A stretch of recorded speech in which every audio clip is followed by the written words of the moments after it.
and that is just pending his acceptance of the offer of employment. In Parks, we currently have 2 out on workman's comp, and then a vacant position that was also made vacant due to disciplinary reasons. That position's also been posted. Public Utilities, the offer has been made also to a candidate, and pending their acceptance of the offer. And the last sheet that came out, one of the recycle techs was going to be resigning to return to work, but we have already replaced him. And Elizabeth Anderson had put in a letter of resignation, but has not determined when her last day is going to be. So we'll continue to look for another part-time recycle tech for the Hal Flanders Recycling Center. In water, we do have 3 vacancies. All 3 of those vacancies were created due to disciplinary actions. In the sewer, we have 1 vacancy, and that was a resignation to accept another position with another entity. The Director of Finance position is open, and that is also pending acceptance of the offer from Mr. Washburn. And the IT tech position is still showing. That one has not been posted, and I guess it will depend on where we're at with this upcoming budget, whether we can fill that position or not. Maria Celaya has accepted and already started as the billing supervisor. She takes over the position for Melissa Cobos. And so we still have 2 vacancies. One was a resignation, and one was just a position that had not yet been filled. And so that takes us through the staffing positions, depending on, well, I guess depending on the budget, this will probably be the actual role for the positions as we move forward into the new fiscal year. Yes, sir. So a couple questions, just an observation. When I add up all the positions, it adds up to 103. I did not distinguish which ones are part-time and full-time. How many of these 103 are part-time besides the recycle tech? 2.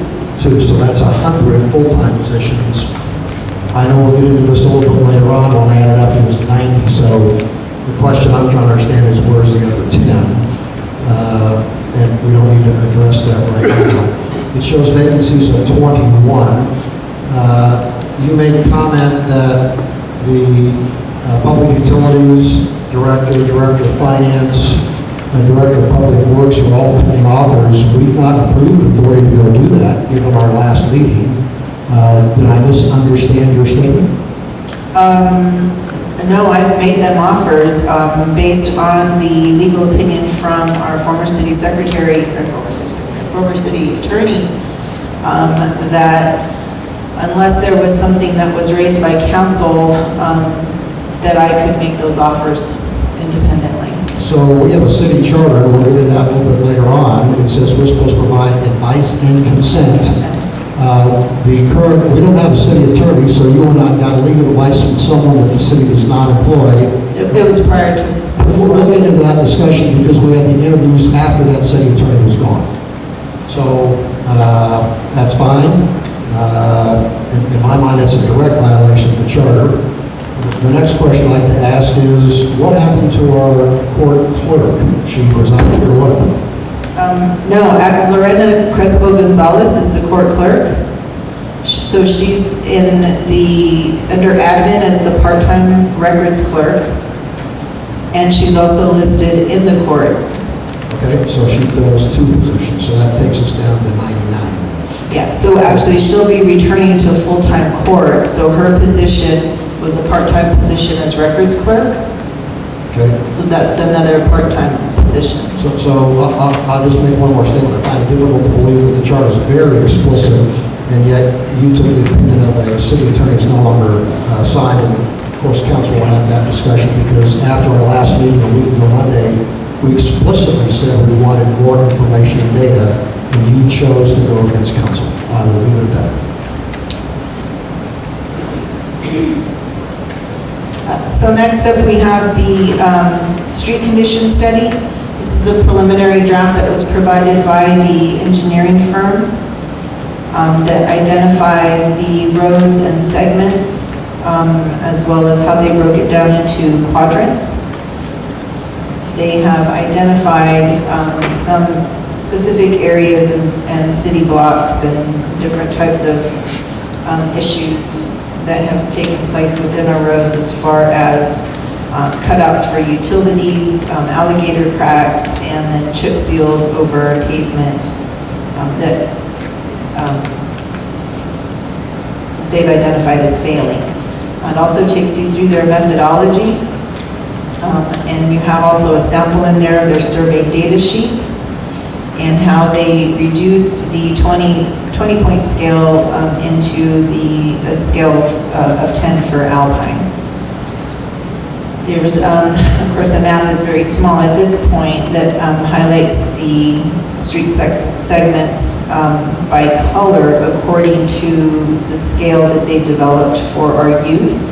And then the extensive spreadsheet sorted by PCI ratings as far as poor, fair, and acceptable. And then there's gray that are, I believe that is either total failures at the very end. They've also identified on that spreadsheet the quadrants that those fall into. They've given them or also provided text IDs. These section numbers, category, block, sequence, areas and square footage, surface, and then any additional comments that they've provided on that sheet. And that sheet goes through and identifies, again, the poor, the fair, and the good, block by block, or segment by segment, I should say. The draft at this point also provides functional classifications for the roadways according to TxDOT's Transportation Planning Manual. And then on page 4-3, you'll see the functional classification upgrade considerations, and there are 4 segments within the city that they are proposing should be upgraded. And that map is on the page prior in the hashtag lines as far as the upgrades go.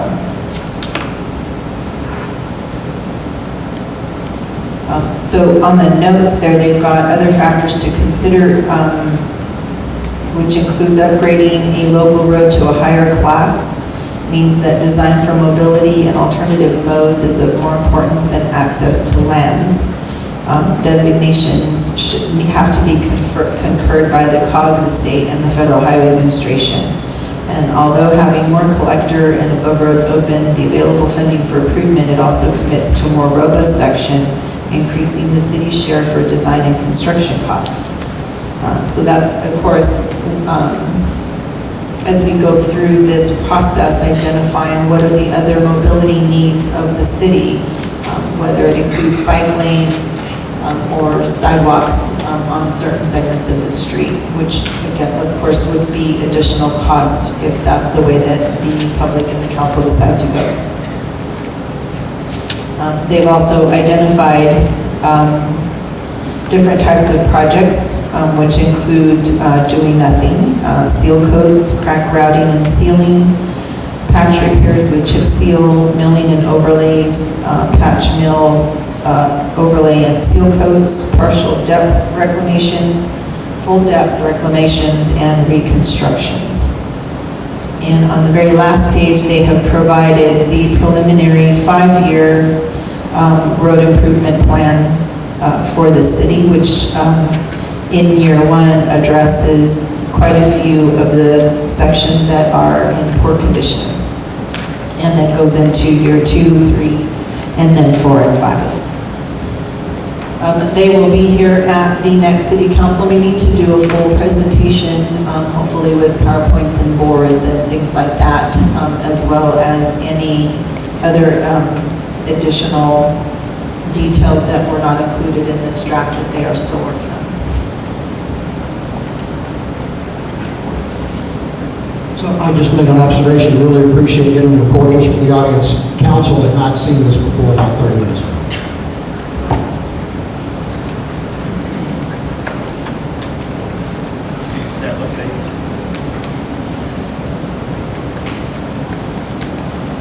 Under city staff updates, we have the quarterly report from the police department and animal control. And I don't believe the chief is here. Is Daryl here? There he is. Come on up, Daryl. It's your turn.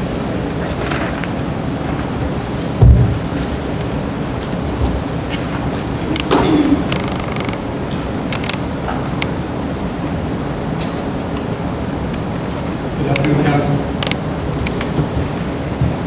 Good afternoon. As far as any reports, nothing was passed on to me from Chief Scout, and I wasn't aware that we wanted to address the council on that. My apologies. We'll be ready for the next council. Thanks, sir.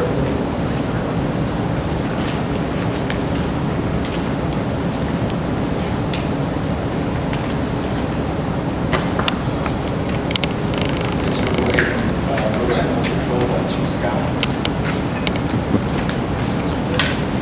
You probably aren't going to have that in there. Why not? Okay. Okay. So public hearings.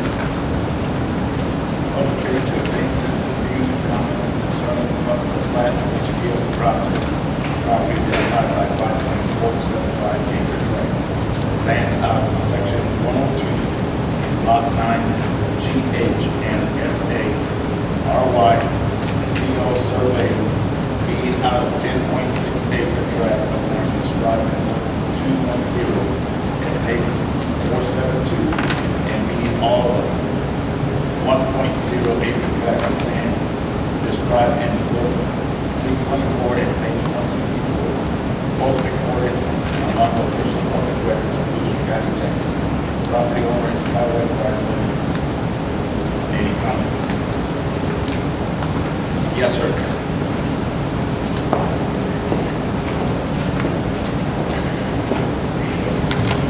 Good afternoon, Oscar Cobos, Ward 5. I just needed some clarification. I believe this property was discussed a while back, and maybe with the previous city manager, Mr. Zimmer. Also, this is the same investment company out of El Paso that was going to build close to the Centennial. I just need some clarification on this, if they have actually applied for a housing tax credit, and if the city, let it show for the record if we will be considered affordable housing apartments, or I just need confirmation for the people of Albany.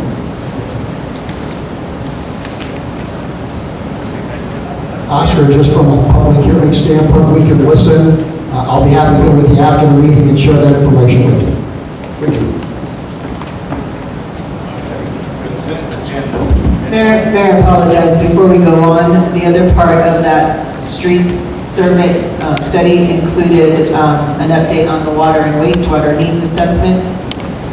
And actually, Kim and Robin from Park Hill Smith and Cooper are here to give the other half of that report. Sorry, I missed it. Good evening, Mayor, Council, residents of Alpine. My name is Kimberly Labrie. We're from Park Hill Smith and Cooper, and I have Robin Leos with me. So I just wanted to give you an update on the needs assessment on the water and wastewater that we've been doing. As of July 28th, we have completed the mapping section. This is putting all the water lines, valves, hydrants, sewer lines, manholes into a GIS program. This program will allow the city to manage and update mapping more easily as lines break, things like that. So we had a discussion, we had a meeting this morning with the city manager and Johnny and Mike from Water and Wastewater. They brought some issues to us that we had missed in those mappings. These were maps that we had acquired from a previous engineering firm. So we noticed lift stations were missing, manholes were missing. So me and Robin spent the rest of today driving around your city looking for manholes, looking for water lines. So I apologize if you do get any complaints. There were some people that asked us what we were doing. We just let them know we were looking for manholes that we can find. So our next steps, we're going to analyze the infrastructure, the pipe materials, We've already coordinated with your people to get work orders to see what pipes they're having issues with, what streets there's issues on, so that we can look into those. After we analyze all this, we're gonna start CIP, what projects are critical for you guys, but this isn't gonna be just projects. I wanna clarify, we're also gonna put in there what lines, if they need cammering, so that we can see the lines better. If there's any procedures we feel need to be in place, we've noticed a lot of manholes in the city have been paved over, so they're difficult to find. So just putting a procedure in place to raise those manholes, raise the fire hydrant. So we're looking to finish this next phase and get you a draft of the CIP by the beginning of October, and then we'll be back for review. What's the period of performance of your contract? The total contract to deliver a draft of the CIP was 120 days And you got started when? on June 4th. Thank you.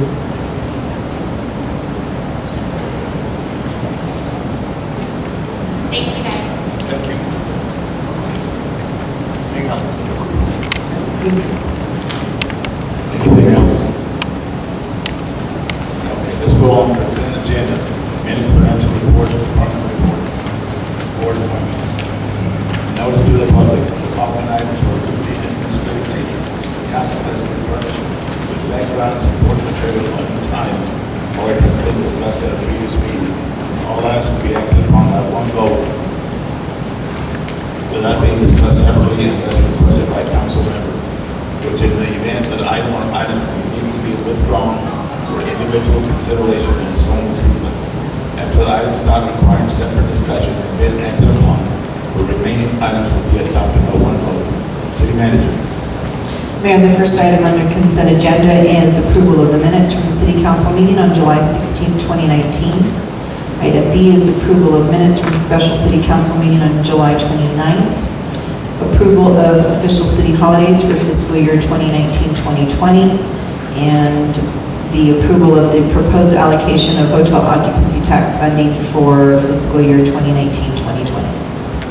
Council. So, Mr. Mayor, I propose that we approve consent agenda items A and B, and that we pull items C and D out for further discussion.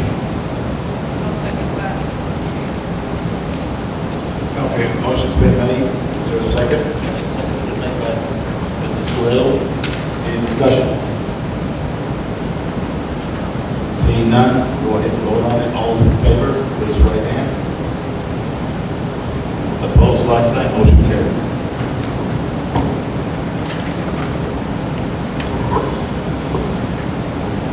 Mayor, the next item would be under information and discussion, the quarterly report from Alpine Volunteer Fire Department by Assistant Fire Chief Mike Scudder.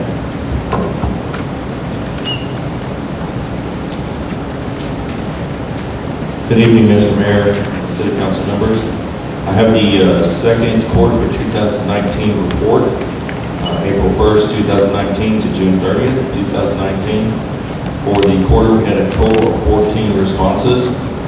Of those 14, 6 were calls within the city limits, and 8 were calls in the county. I have a monthly breakdown of the calls for April 19. We had 7 fire calls, 3 within the city, 4 in the county. The calls were a carbon monoxide alarm, that was on Double Diamond in the county, a dumpster fire within the city, rinse down for it was a biological for the street, brush fire that was within the county, a natural gas odor that was in the county, high water vehicle rescue that was within the city, and a truck fire that was in the county. And on the dumpster fire, like a lot of them, we talked about this last time, it was caused by people putting barbecue briquettes in the dumpsters. I know one of the dumpster fires we've had recently, again, caused significant damage to the plastic lids on top of those. In May of 2019, we had 4 fire calls. 1 was in the city, 3 were in the county. The first was a structure fire, which was chimney that was clogged that had a fire inside the chimney that was in the county. We had a trash fire that, actually, the people were having a bonfire burning their trash. It's in the county. And that was, I believe that was during the burn ban, and it was remedied. The sheriff's office took care of that. Structure fire, that was the interior fire that was within the city, and another brush fire that was in the county. In June 2019, we had 3 fire calls. 2 were in the city, 1 was in the county. We had a brush fire that turned out to be a controlled burn that was in the county, a brush fire that was in the city, and then another brush fire that was in the city. Luckily, all of the brush fires we responded to in this last quarter were small and manageable. Other information on the department, current membership list, we have 16. We still have 1 person that's gone, 1 college student that's gone from summer that returns on August 25th, so we'll be back to our 16 full members. During training, our in-house training, during our 13 meetings that we had during the quarter, we had 21 hours of training. Any questions? Hey, Mike, you talked about high water earlier. Of course, we had the big event here not too long ago. Any high water issues with the deluge of rain we had here a few weeks ago? No, we actually had no calls on that one. I know this other high water was, we actually had a similar event last year where the drains were clogged at the underpass, and we were able to tow the vehicle and get the people out to safety until the water subsided. I know in Ward 5 out at Country Club Estates, the water was up to almost the 3-foot level. If there's an emergency out there, is there a back road to get out for you to provide services, or you just gotta wait till the water gets down? Out to Country Club Estates, there's not really any back entrance to that. The closest we could get would be to come in through Los Ranchos, but it would be 4-wheeling it to try to get out there, and if it is because of the rain, it would probably be very difficult. Yeah, what's the deepest you all can afford from an emergency standpoint? Do you know? Probably just with our 4-wheel drive vehicles, just up to the height that as far as we can get to the, like the bumper level that we can move through. So probably about 1.5 feet? Yeah. That'd be max, I'd say. Yeah. 1.5 to 2 feet. Okay, thanks, Mike. Thanks for what y'all do. What? I have a question, Chief. The status of the ladder truck. Right now, it's still pretty much in the same situation. We have after it returned from Odessa, we had a problem where the air tanks will not fill, which won't allow the transmission to shift into drive. And we still have some hydraulic leaks on the platform itself. One of them is on the actual, one of the struts on the platform, and it's leaking hydraulic fluid.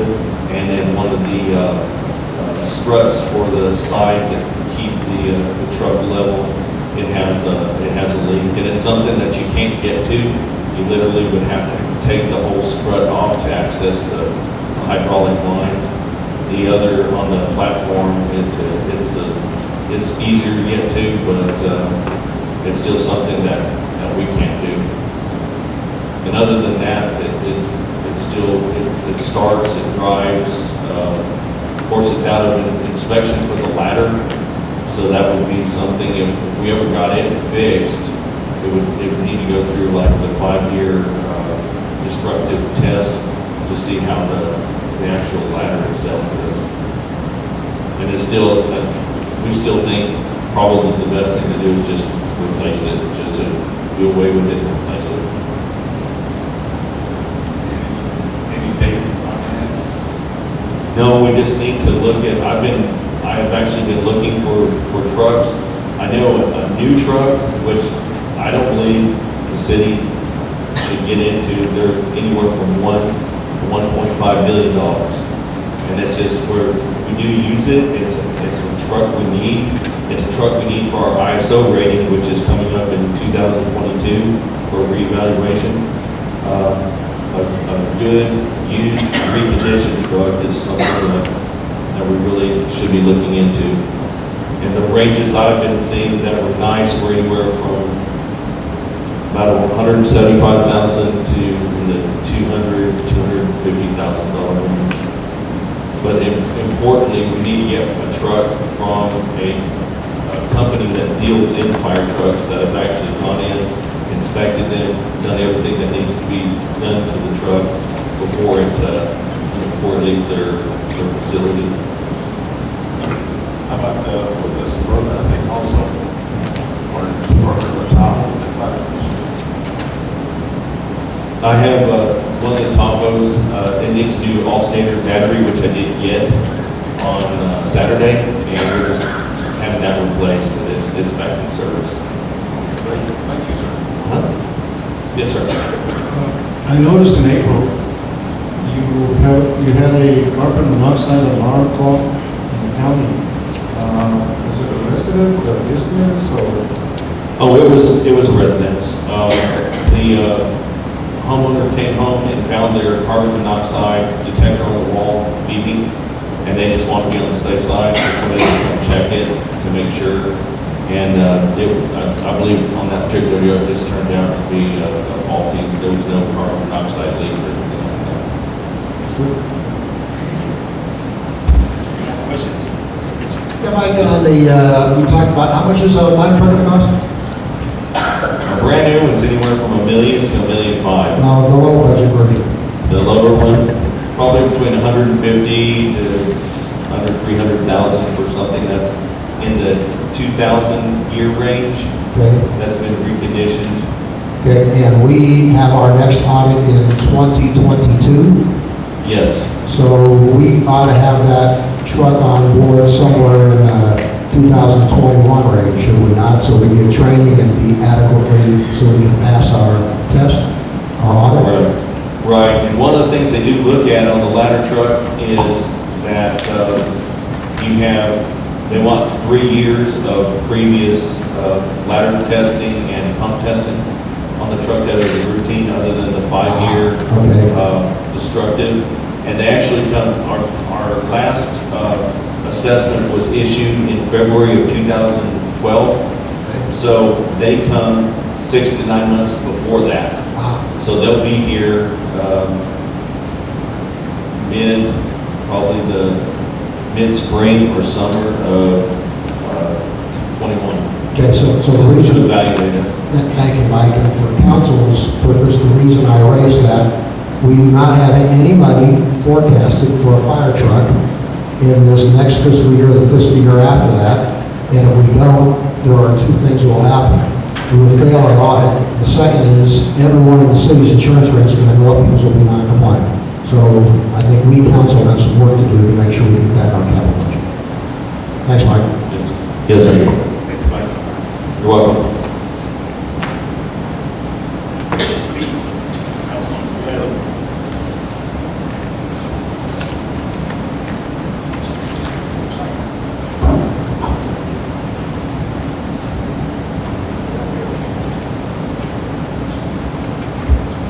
So the backup for this item was actually put underneath the staffing report in your packets. It's this sheet right here.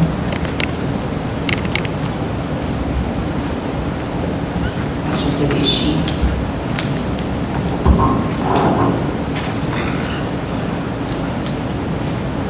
So item B is for the city manager to review the council by painless of the 2018-2019 employee evaluations when they were due, when they are completed, or they're completed, and the reason for any delays, along with the changes that were made in 2018 and 2019.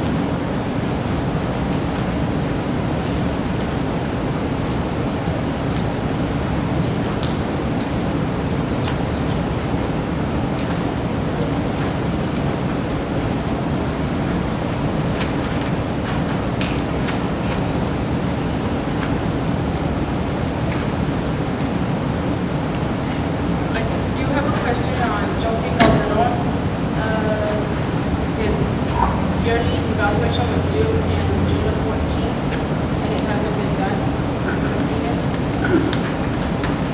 And you can see in the comments, it's awaiting the annual evaluation completion from the supervisor. And I know that they've been working on it. Yeah, we actually tried something in and it wasn't what they wanted, so they sent back to us to do the revision. So that's where we are. So it's going back and forth. We just once. So one turn. Yeah, they- First time, yeah. Yeah, it was still lacking some information, and so they're just completing the goal portion. That's right. Yeah, they're just completing the goal portion of it. And I noticed on Maria Zelaya that there was no start date. Okay, her start date was 2 weeks ago, but it probably wasn't put on here because her employee file is kept in another department until she gets her, was it 60 and 90? 60, 90, and then it goes back into HR. What was her starting pay? 26. So what market level drove that $26 an hour is almost as much as the city secretary makes at $26.19 an hour, and the previous supervisor was making $16 an hour. So it's based on her experience and background, and she's actually coming in the role of a billing supervisor and not a customer service clerk. The previous individual was in as a customer service clerk. So $26 an hour to supervise 3 people. That seems like an awful lot as we're working our way through budget. That's a pretty significant jump, and I would say is over market. Having lived in that business for nearly a decade, well, you certainly want to pay for skills. You also want to pay the market. That is significantly over. Is there anyone supervisor and billing in any city around who's making $26 an hour? In any city around? Around Alpine, yes. Because the list is $16 an hour, so that is a increase of $10 an hour. Yes. And again, based on her level of experience and background, I would say that she would be comparable to the same rates that are being paid in Odessa and Pecos. Well, that's beyond comprehension, but, okay, well, we still have budget to work our way through.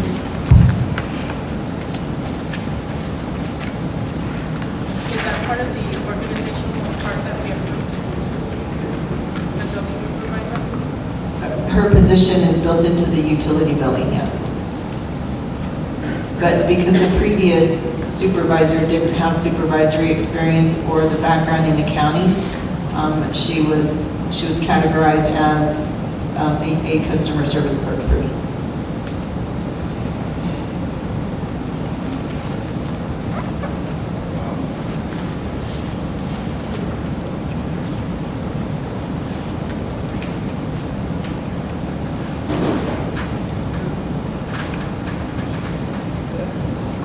I know we had a discussion before, last time we looked at this, about where Ellen is, and, you know, it says her performance appraisal was due on 7/13, hadn't been done yet. I know she works for you, I presume you're working on that, or is that Chris Ruzi's responsibility?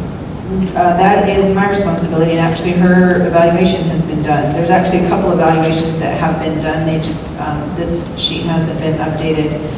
For example, all the ones in communication, I believe, have all been done, and it just has not been updated since they were all submitted. I mean, information changes on a daily basis. I mean, it just doesn't stop and then wait until the next report is done, so it's constantly changing.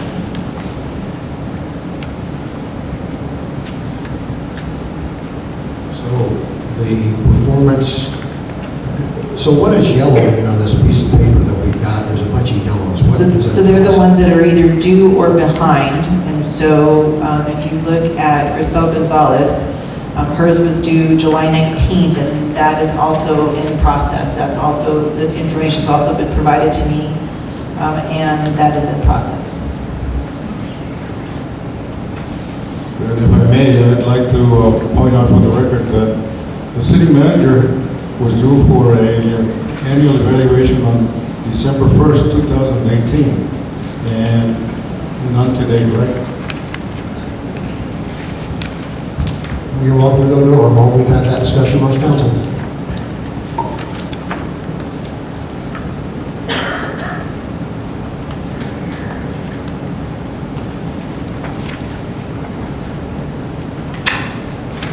else? Hold on.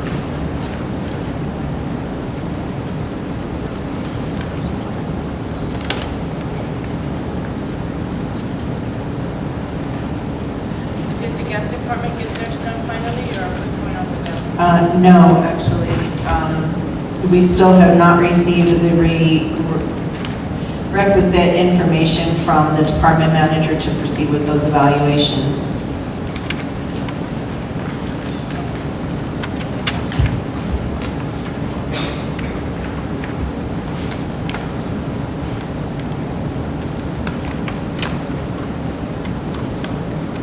What was the reason for them not being turned in? I know I had reached out to him through email, and so had the previous HR coordinator, and I believe that the interim coordinator reached out to him also again about 2 weeks ago, and we've not received a response from him as to what his schedule is to turn in that required paperwork. Joe, is the gas department director like to comment about that?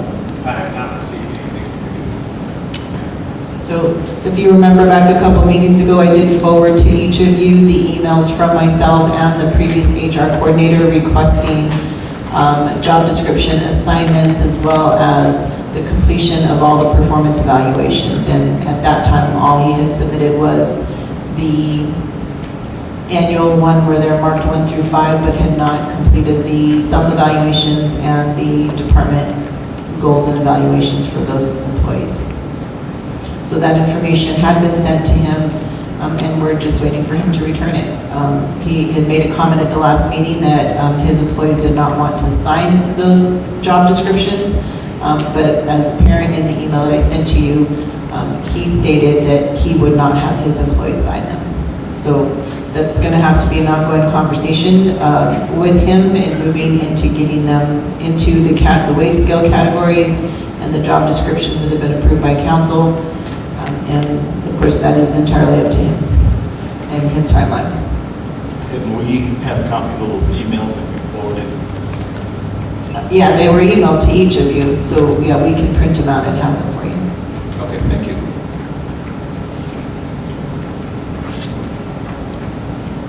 Anything else, Councilman? Okay. Let's go on to item 8, action items to be accompanied by a statement of facts, including where funds are coming from, if applicable. Action items limited up to 10 per meeting. Citizens are allowed to comment, limited to 3 minutes, that can be called upon by the mayor or mayor pro tem. Citizens are required to state their name and the ward in which they reside. Priority will be given to citizens of Alpine and those who own business or property in the city. Individuals who do not live in or own business or property in the city limits of Alpine will be allowed to speak at this time available. And we'll go with item number 1. Mayor, so we can move up to C from the consent agenda, the approval of the city holidays for 2019-2020. So as the one to pull them out, let me talk to my rationale for pulling them out. It's relatively straightforward. We have a holiday plan for our employees that includes 18 holidays, days. That's what it was this year, and that's what's being proposed next year with the same holidays. I just think it's such an important topic to make sure that everyone recognizes the city authorizes our employees 18 days of holidays, including Columbus Day, Veterans Day, Thanksgiving, a 3-day holiday, Christmas 3 days, New Year's Eve, New Year's Day and the day after, Martin Luther King Day, President's Day, Good Friday, and the Monday after Easter, Memorial Day, Independence Day, and Labor Day. So I just think, again, it's important, and with that, Mayor, I move that we approve the official city holidays for fiscal year 1920. Is there a second? Okay, motion's made and second. Any discussion? Seeing none, all those in favor, raise your right hand. Opposed, like sign. Motion carries. Thank you. Next is the discuss and approve the proposed allocation of hotel occupancy tax funding for fiscal year 1920. And again, I'm the one who pulled it out. Hotel occupancy tax Funding has been a huge level of discussion within the city of Alpine, particularly because the current hotel occupancy policy says that it used to be we had a one-year submittal that was changed to a 3-year submittal, and that the draft funding would be, once submitted the first year, it's 100% funding for what is approved. The second year would be 75% funding approval, and the third year would be 0. Council, as part of the budget process, in looking at hotel occupancy tax funds, because they are segregated and restricted funds, looked at where the requested submittals were for this last year, or for this year going forward. There were 6 new requests that came in, and there were a number of requests for this last year. And as a result of discussions with council, we agreed that we would fully fund the 6 that were requested. And for those that are in their second year, we would fund them at 100% as well. So those who are looking at potentially having a reduction from 100 down to 75%, council agreed to that approach. So with that, Mayor, I'd like to propose that council approve the proposed hot funding at 100% for those submitted this year, 100% for those that were submitted last year. Is there a second? I'll second that. Okay. Motion's been made and seconded. Any discussion? None. All those in favor, raise your right hand. Against? Motion carries. Thanks, sir. And the first item on the action items is discuss, consider, and take appropriate action to hire a city attorney. Mr. Stevens. So, Mr. Mayor, that is my item. As council recalled on our last meeting, we elected to terminate the former city attorney effective on the 19th of July. And the purpose of this agenda item is to consider selection of a new city attorney. I know within each of your packages, there are 2 individuals that have submitted their application to be the Alpine City Attorney. One is Sylvia Firth, and as you see in her biography, she is the former city attorney for the city of El Paso. Today, she currently runs her own private law firm. She established that, according to her resume, in October of 2018 and runs to present. The other individual who submitted an application for the city attorney position is Rod Ponton, who is a local municipal attorney. Rod is here this evening. Many of us know him. And is there anyone who can speak on behalf of, or who knows Sylvia Firth? So, seeing none, in order to get the ball rolling, I would like to just comment, having done due diligence, which is sort of what I tend to do, looking at people. I noticed that Sylvia Firth abruptly retired, is what the quote says from the El Paso Times of April 2018, and reached an agreement on a severance package with the city of El Paso. You're welcome to read the details in the El Paso Times. But basically, council made a decision to terminate her contract because Sylvia Firth had failed to disclose her husband's stake in a company that potentially benefited some $61,000 from a decision that was on the city council agenda.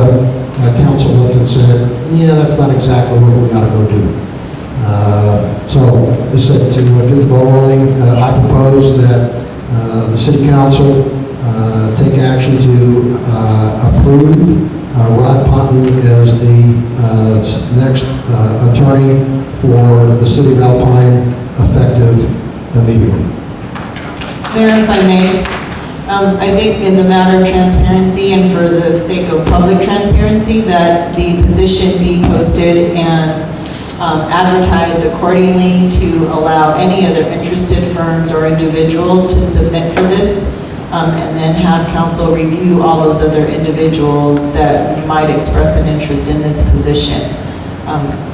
Because it was not officially posted in any location that you were looking for a city attorney. And just out of the sake of transparency, I think it's important that the public see that not only do you do your due diligence, but that you're transparent in the process. I was going to bring that up. So we have a motion and a second on the floor. It needs to be second. It has a second on the floor. Okay, you did second, okay. Because I was going to say the same thing. Was it posted where everyone had an opportunity? I think that we should postpone this until we have other candidates applying, and council can go ahead and review those applicants and also perhaps talk to the individuals personally. Second, yes. Well, there was a motion and a second, so we're in discussion. You can't second that motion because we already have a valid motion on the floor. So someone could make a second motion that could then be seconded, but we'd still have to vote on the first motion before we vote on the second motion. Right. So, on the first motion, any discussion?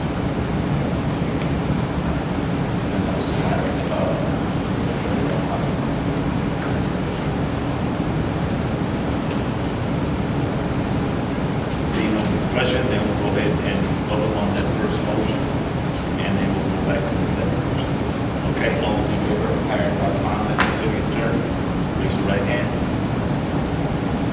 Opposed? Like sign. It's 2-3, motion carries.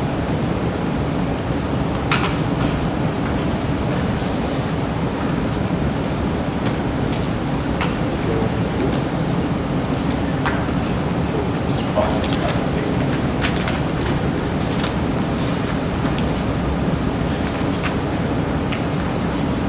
Mayor and Council, I want to thank Alderman Gall for the confidence y'all have shown in me for hiring me to be the city attorney for the second time. I very much enjoyed being the Alpine City Attorney from 2005 to 2012. I developed a great deal of expertise in municipal law over the last few years. I'm currently city attorney for the cities of Pecos, Valparaiso, and Presidio. I look forward to serving all members of the council. I recognize that the city attorney serves the city council as a whole. I'm here to be able to reply to any one of y'all that have questions, and to be able to help serve this community. I grew up in this community. I started Central Ward School in 1958, in the first grade. Went to the school here. My father was a doctor here, serving the people of this community, this area for 40 years as a doctor. It's my pleasure and privilege to continue to try to serve the public people here. And I'll try to do it to the best of my ability. Thank you.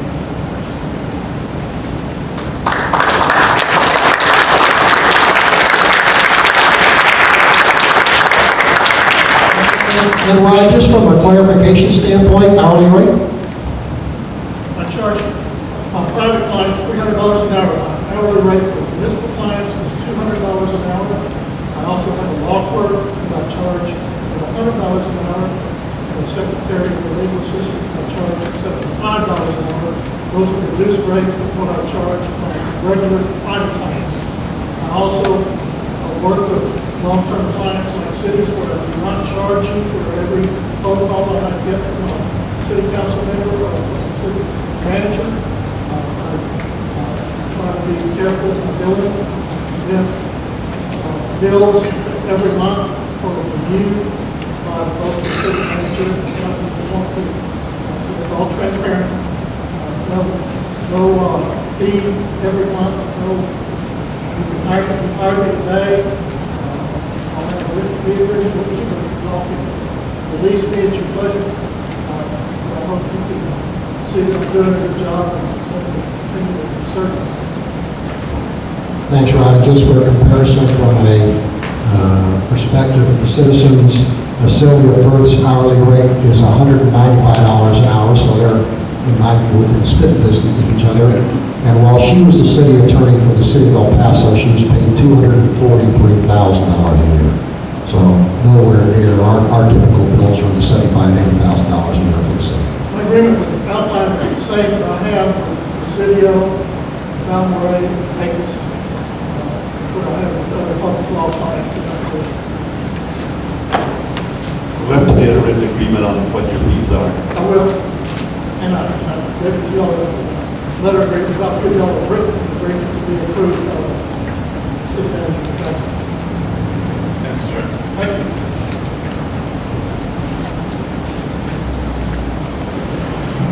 Item 2, Councilman Stevens. Sir, the next one is a rather contentious one. It has to do with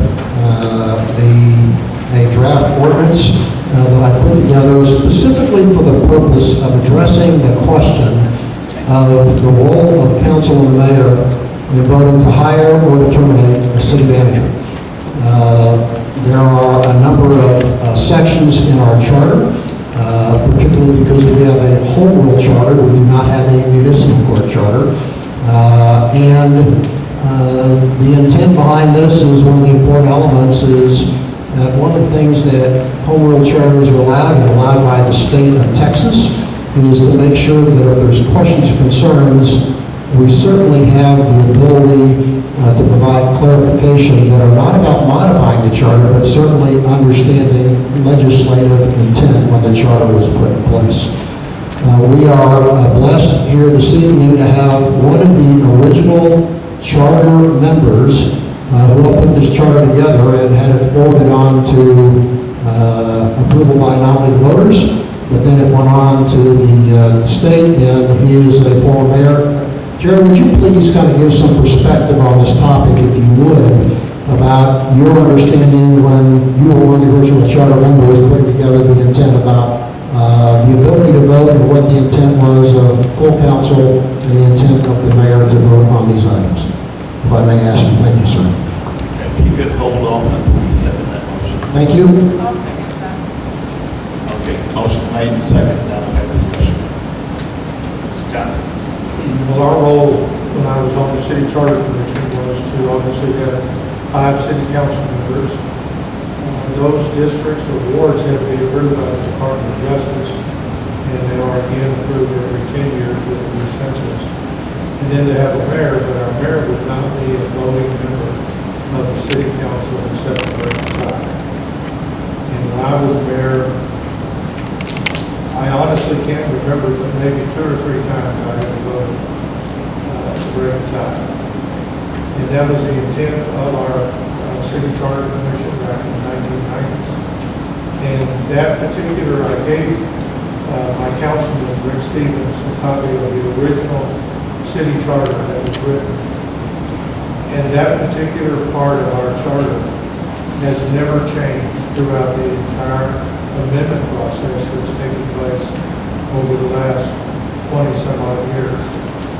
That particular part is section 3.01, I think the paragraph is C. And we have never changed it, where the mayor would not vote except in the case of the time.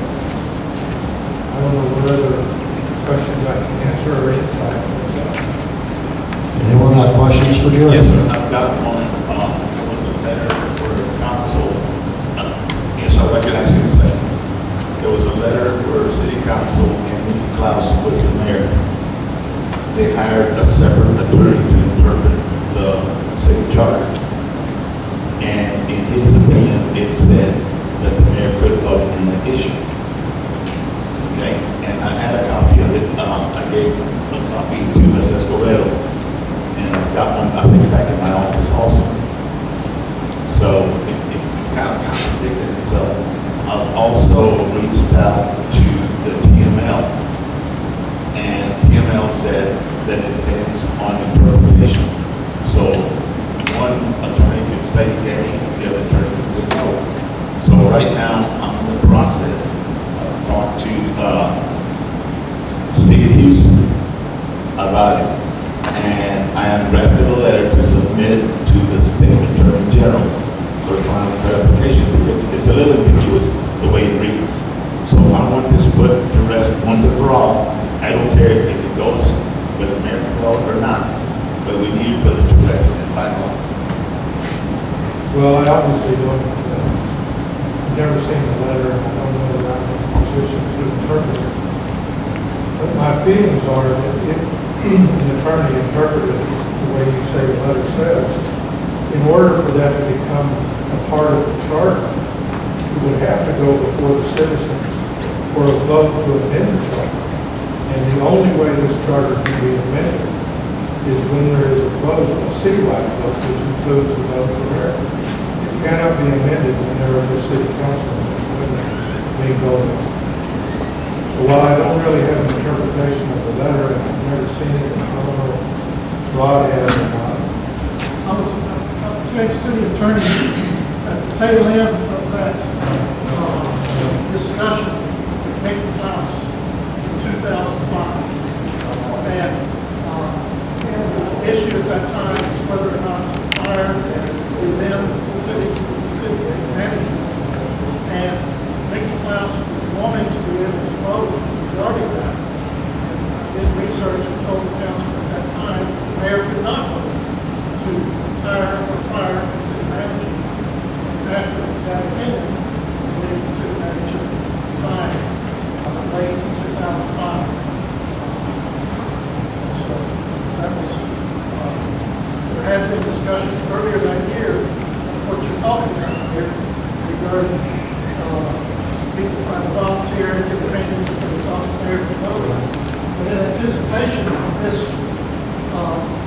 issue, I prepared a memorandum and did extensive research that I think puts to bed the issue.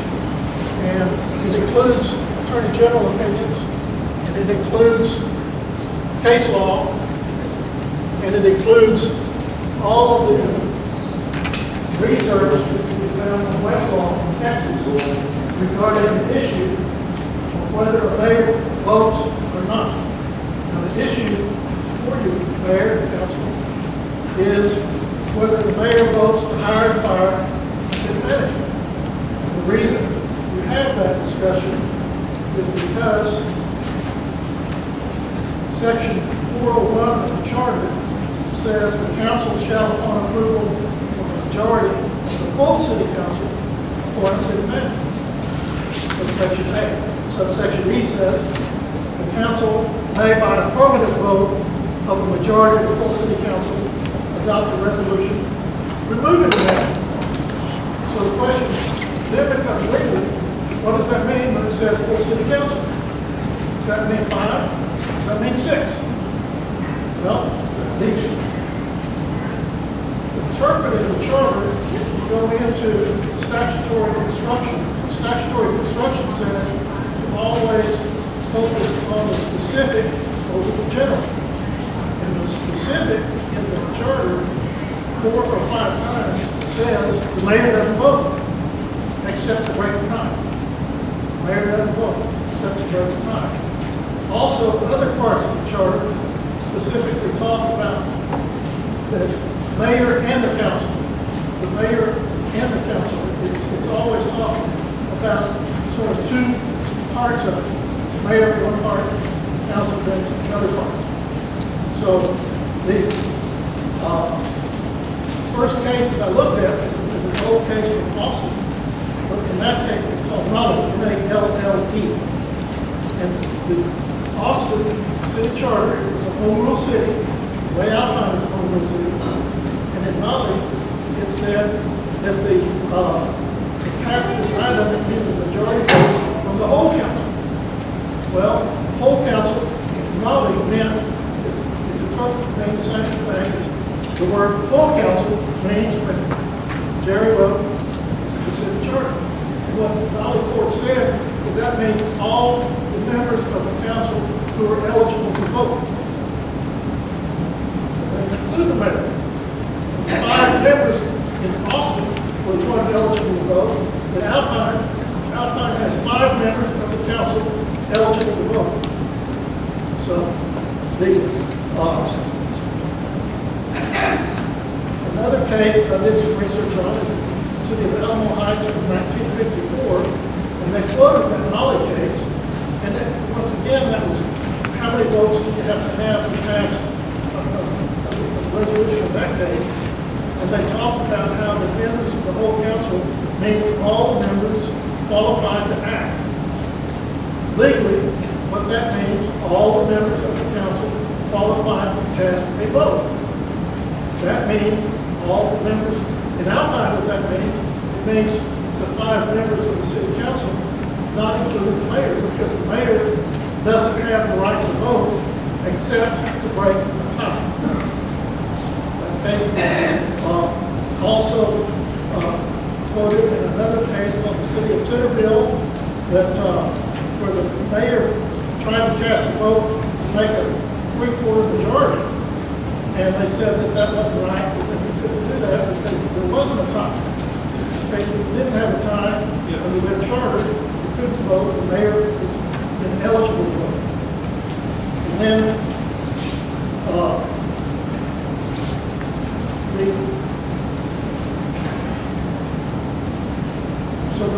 all of my research in this case shows that the term full city council means the 5 members eligible to vote.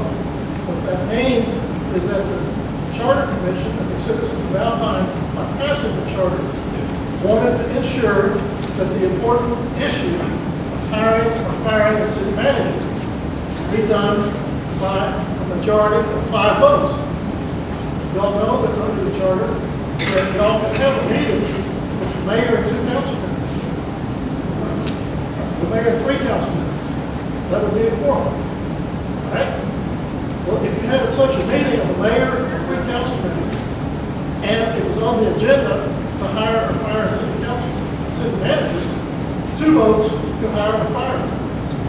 The city charter decided that it was, and this is an important decision for the city, so it takes 3 votes. Okay? So that's all it means. It means 3 out of 5. It doesn't mean 4 out of 6. And it doesn't mean the mayor votes. Because you can't add words to a charter to make up things. And in this case, the charter is very specific in all its sections by saying the mayor doesn't vote except to break a tie. So, based on this opinion, I've also done some research that is already it's Attorney General opinion that deals with this issue, that also quoted some of these cases, that also stated that when we're talking about the majority of the whole council, the majority of the full council, we're talking about the majority of all of the members qualified to act, or all of the members eligible to vote. So, it's not any law in Texas that I can find that's changed. Where you talked about that you wanted to ask for Attorney General opinion. Well, the Attorney General opinion has, a city officer does not ask for Attorney General opinion, it has to be requested by a state official. And that's why I went to the district attorney. So, and finally, the Attorney General can't give an opinion that's going to be different than what the law says about this issue. The law in this issue is that full city council, according to the Alpine Charter, means all 5 members of the council can vote. Majority of the full city council is 3 out of 5. The final issue of whether mayors should somehow vote or whether there should somehow be 4 votes to hire or fire a city manager is sort of taken out of whole cloth, because there's nothing in the charter that makes a super majority for anything. There's nothing in the charter that says you have to have 4 votes. And if the mayor was going to stated that the mayor could vote on something like hiring a city manager, it would be in the charter, because that's a deviation from the specific language that says the mayor doesn't vote. And if it was going to be a super majority required of 4 out of 5 to hire or fire the city manager. That would also be in the charter, and that's not there. Because it's not there, you can't make it up and say it. So if that's the law, how has Alpine handled this in the past? And in the past, as I told you, in 2005, when I was city attorney, I told the council then exactly the same thing I'm telling the council now. And the council accepted that advice, carried it up, I resigned. Then in November of 2005, Chuy Garcia was hired as city manager. 3 people voted to hire him, not 4. In 2013, Chuy Garcia was fired as city manager. He was fired by a vote of 3, not 4, and the mayor didn't vote.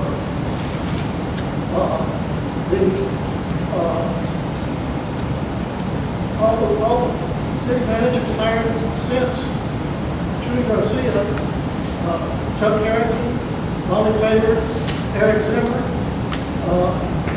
Jay Hoy, and Jessica Garza, the mayor did not vote. And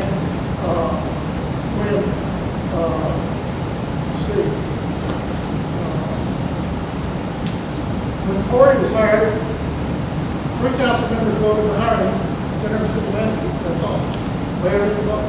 So we have the law of Texas that says that the cities get to interpret their own charter. And the difference between a home rule city and a general law city in Texas is that a home rule city gets to create its own constitution, which this guy did, and his committee back in 1993. So the law says that this home rule charter can do, a home rule city can do anything under the law, and the legislature can only prohibit certain things. It's not like the legislature grants us power. We grant ourselves power as a home rule city. And only if the legislature's taking something away from us are we forbidden to do it. And they certainly haven't forbidden us to do this. And actually, the laws say that a home rule city has the right to interpret their own charter, which only makes sense.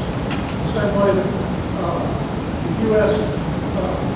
Supreme Court, the U.S. Congress have the right to interpret our own constitution, the federal constitution. Texas Supreme Court, the Texas legislature interprets the Texas constitution. Alpine has its own constitution called the Alpine Home Rule Charter. So the matter on the floor of the council is to clarify the issues that have been raised.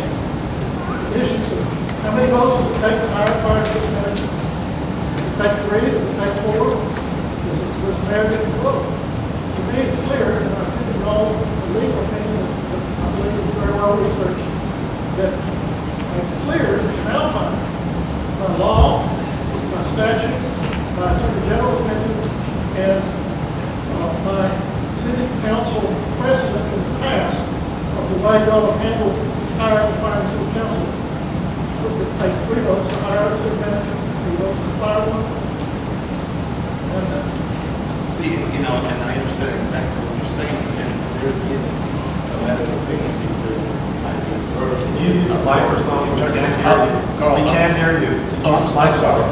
I conferred with a former city attorney, and he said it was 4 votes. So you're telling me it's 3, he's telling me it's 4, so. But I say 3 because I have the law backing me up with all the case law in Texas dealing with the issue of what does it mean to say full city council? Not just because I say so. Right, no, and I've got it right here. Okay, but that's what one attorney says 4, you say 3, based on what you got here. That's my opinion, but my opinion is based on the law of Texas that I believe is well researched regarding this specific issue. Right, so noted then. Yes, sir, Carl.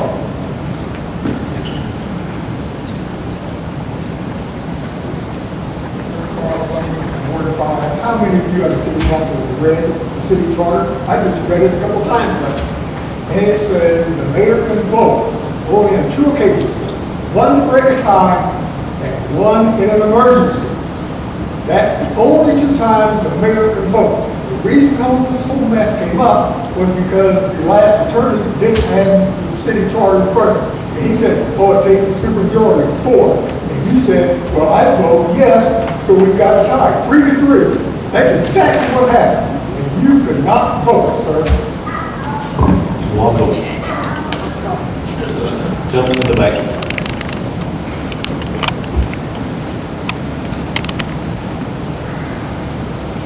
My name is Richard Young, and I'm a registered voter in the First Ward. I'd like to call the council's attention. Can't hear you, sir.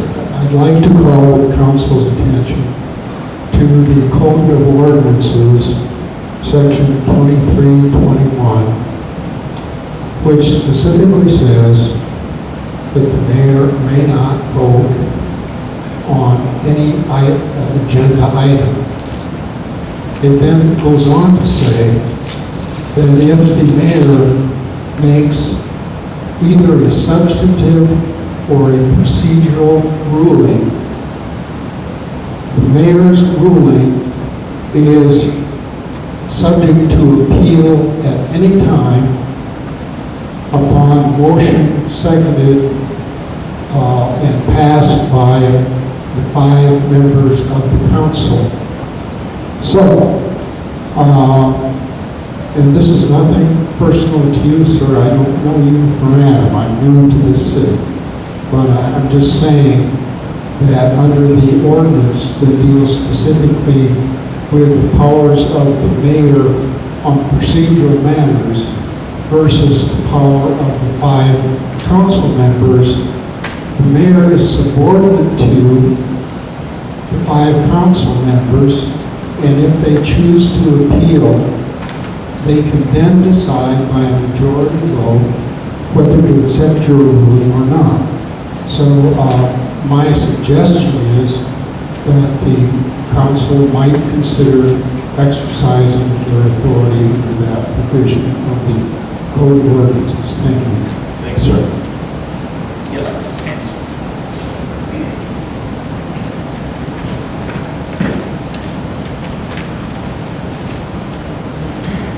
My name is Angie Bermudez, Ward 1.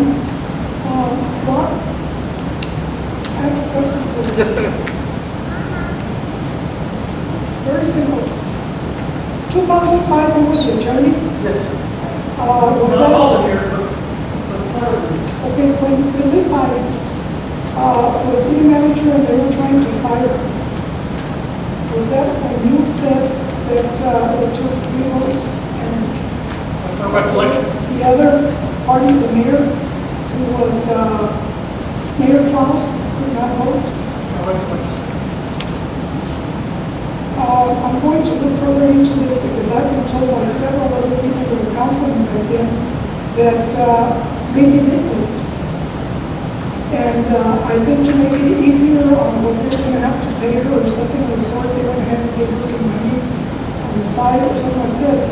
And then also, that during this time, it was Steve Houston that was the city attorney when this thing with the fire was going on. In 2005, Steve Houston was the city attorney.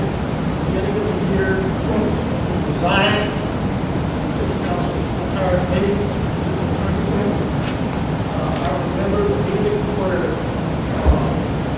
the issue came up, Mary Rose talked about it. I remember pretty vividly because I said she can't vote. She said, yes, she can. I they voted without letting her vote. I remember her jumping up and sort of running and, I can vote, I can vote. But they said no. And they did settle it by letting the city manager resign. She went on her way. So this is probably in the minutes, right? It's, that's my recollection. I'm not 100% sure because that's been 14 years ago.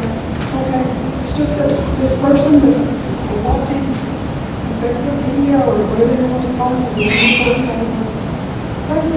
Mayor, if I may, Mr. Ponton, on your summary as to the voting, and I think we've clarified the mayor's right to vote or not to vote, but as far as the number of votes go, do you have any case law more recent than 1956? My understanding that the city of Bernie had similar wording in their charter, also enacted about the same time as the city of Alpines, and was determined at the AG's office that a full city council did count the mayor, and therefore 4 votes were needed. And I don't have that in front of me, but I'd also like to point out in the agenda packets for the city council is Mick's brief on that position, and stating also the same thing that Mr. Pont stated, that you can't make up words that aren't there and have to be interpreted on their full merit of the language, in which he states that a full council is 6 members, and so a majority of 6 would be 4. And I also wanted to ask again, just to clarify, who was that city attorney in 2005? I mean, the city manager in 2005? Karen Philippi. Karen Philippi. Yes, ma'am. I just want to point out that was Karen Philippi. And the full city council, I believe that issue has been decided on multiple cases that have been decided Thank you. up through 2014, and by the great Attorney General. And finally, the Alpine City Charter says that the final review on what the charter means sits right here. The Alpine City Council gets to determine the meaning of its charter according to its own charter. So that's why there's a resolution or ordinance on the table before the council right now to put this matter to bed so there can't be any further future. I want to make another comment. In spite of all the Rod's legal rulings and other comments that have been made, our intention as a city charter commission back in 1991, I think is when we were elected, the only way we were going to permit our charter to be amended was through a vote of the city. Not a legal ruling by some TML lawyer or a lawyer from some other town, or even perhaps our own lawyer. We intended our charter, not that it was perfect, and not that there weren't changes that would be made, and there have been amendments over the years to the charter, but we wanted to prevent changes made by city council action or by outside attorney recommendations. If you want to change this charter to give the mayor the vote, which this charter does not do, then I would recommend that you put that before the citizens of Alpine in the next general election, which I think will be in 2020 or 21, one or the other. Because that's not what our charter was intended to do. Our charter was intended to not have the mayor vote, except as was pointed out earlier, in the cases of emergencies or in the case of attack. Jerry, and all I want to do is put this matter to rest and finalize it. It's, again, not Rod's opinion here and then another attorney says something different. And so I just want to put this matter to rest. Yeah, either way. Well, if I were you, I would put it to rest with the mayor to not vote except in the case. Well, I mean, and that's fine. I'm not disagreeing with you. I'm just saying, I want to put it to rest. End of story. Yes, sir. Yes, sir. Thank you, Jerry. We'll have one more comment, and then I'm going to call for the question. Councilor Kobels, Ward 5. I want to compliment Attorney Rod Ponton and Jerry Johnson for the legal opinion and everything that has been expressed, what the Charter Commission says, knowing all the improprieties that we went through with the McCabe law firm. One thing that we as a city need is always, is other than political favor, is legal opinion. I have a question for Mayor Was there any money exchange with you and Mr. Steve Houston, any consultation fees that the city get billed? Or did you answer those questions with a pro bono? Or could you? I can tell you right now, no. No? No. That's for the record. Thank you. For the record. Okay, I've called for the question. Yes, I have a couple of questions. One out of curiosity, the gentleman who served as mayor for a number of years here at the city of Alpine. In your term as mayor, you said you voted 3 times on city issues. I'm just curious, what were? To be honest with you, I could not answer that question. I don't even know if I voted as a balance. I don't have the answer for you, but None of them have anything to do with hiring or firing? well, when I was city mayor, our city manager was Sri Garcia, who was throughout my tenure as mayor. Molly Taylor was our city secretary. Rob Conklin was our attorney. Most of our department heads in the police department, water department, roads, gas, well, we didn't own the gas company until the end of my term. I don't remember any of them leaving. So we wouldn't have had an issue with new directors for the departments or existing departments. And if I understood correctly, your recommendation is if we feel that maybe the charter could be amended, or the state law could be amended, that you recommend that the issue go out to the public for a public voting? It's the only way you can amend it. And it's my understanding, and things might have changed since I was mayor. Changes, I believe, Rod might be able to back me up, have to go before the Department of Justice. I don't think you can just arbitrarily change it without a vote. And then they have to approve the amendments that we want to make to the charter. That's my next question. Dealing with whether or not changes in council members' boards might include minority votes. So just for the census. So, a major change might before the mayor would have to vote to already do something. So I think just to clarify that actually in the state of Texas, we're not required to go before DOJ for reviews on board assignments anymore either. That federal requirement was released from the state of Texas a number of years ago. So the only thing we have to do, or you would have to do, is come up with a proposed change to the charter, have it accepted and approved by the council, and then it has to be on the ballot in May of 2021.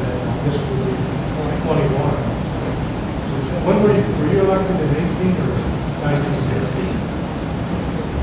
Our next general election would be in 2020, May 2020. So you would have to have it on this ballot. And so again, actually, you probably, the council would want to put together a charter commission to review the charter and either to create the language for the amendment to it and suggest those changes to council that be placed on a ballot. They can be anything from 1 amendment to 50 amendments, but just off the top of your head, Cynthia, when was the last time our charter was amended? 2003. In 2003, so it's been 16 years since it's been amended? 2005, May was amended sections 204, 904, 105, and 506. In 2005. And I believe our legislature changes state statutes, I could be wrong, Rod, every 2 years? They have the right to take it every 2 years. Every 2 years. So there's a good possibility that there are a number of clauses within your charter that are no longer in compliance with state law. And so for that reason, a lot of cities create and restore a charter commission to review at least every 5 or 10 years to update their charters. And this is not the first time that this has happened in a city where the language has been ambiguous and needs to be clarified through a charter amendment. And generally, that's how it's done. It's not really done through an ordinance or a resolution to clarify charter amendment language. And one last question I may have, or actually a comment. Aside from this body, is there another alternative, another public entity or body that can actually bring up the issue of amending the charter regarding this issue?